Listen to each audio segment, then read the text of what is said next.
តោះបងប្អូនមកមើលការវើសវត្តជាក់ស្ដែងខ្ញុំវើស8អូម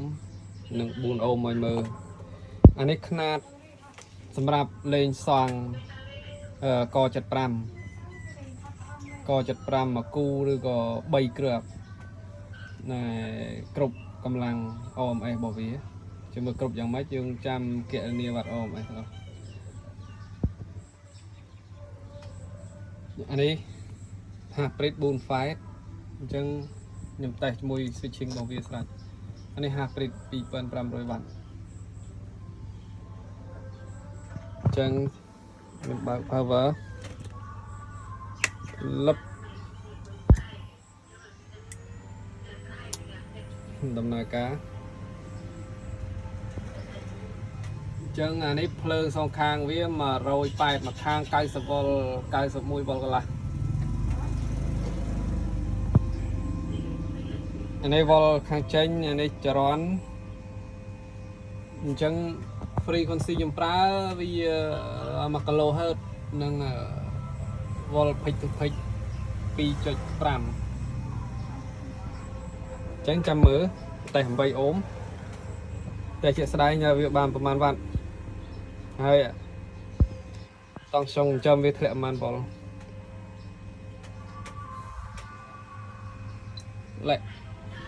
Let's go យើងដាក់មកដល់คลิป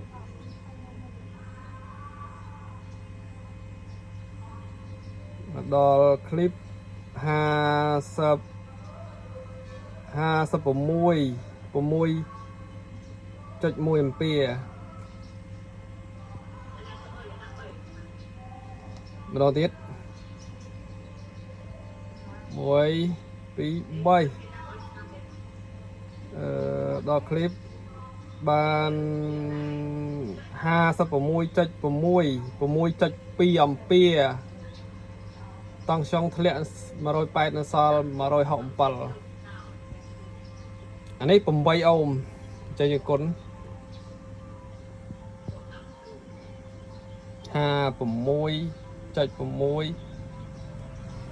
គុណនឹង 6.2 អាំពែឃើញថា8អូមយើងបាន350 វ៉ាត់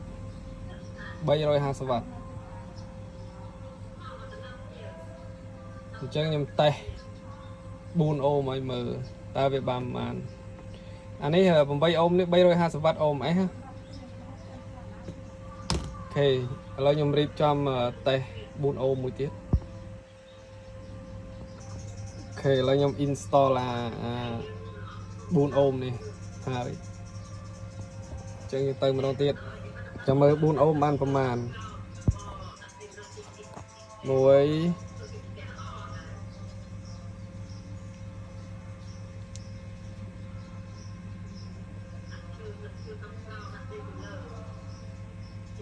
ចាំងភ្លើងបិទភ្លើង1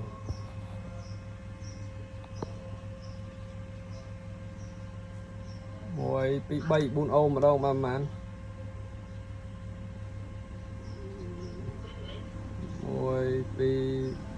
2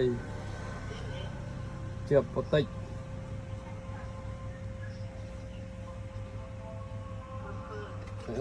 សេរីបន្តិចសិនវាលើសចរន្តសេរីមុខបន្តិច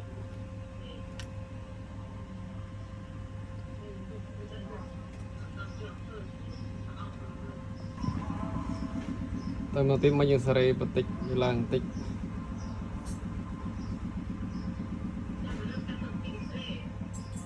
ជាប់បន្តិចទៀតសេរីវិញបន្តិចសេរីមកក្រោយនោះ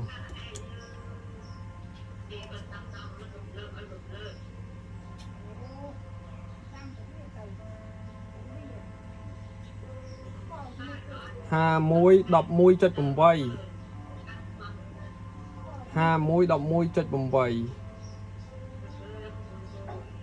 ទៅម្ដងទៀត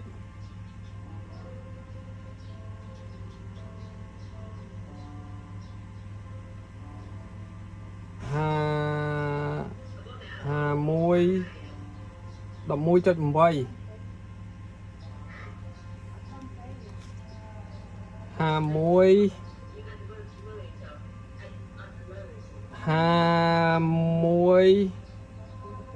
កូននឹង11.8 ចឹងយើងឃើញថា4 អូមបានតែ600 វ៉ាត់4 អូម600 វ៉ាត់អញ្ចឹង Opler 2 គ្រាប់ក៏75ពេញកម្លាំងអញ្ចឹង Opler ភាគច្រើនក៏75វា450 វ៉ាត់ program វាស្មើនឹង200 វ៉ាត់ជាង ohms អញ្ចឹងអានេះវា600 វ៉ាត់ ohms អញ្ចឹងយើងលេងបានពេញកម្លាំងហើយ2 គ្រាប់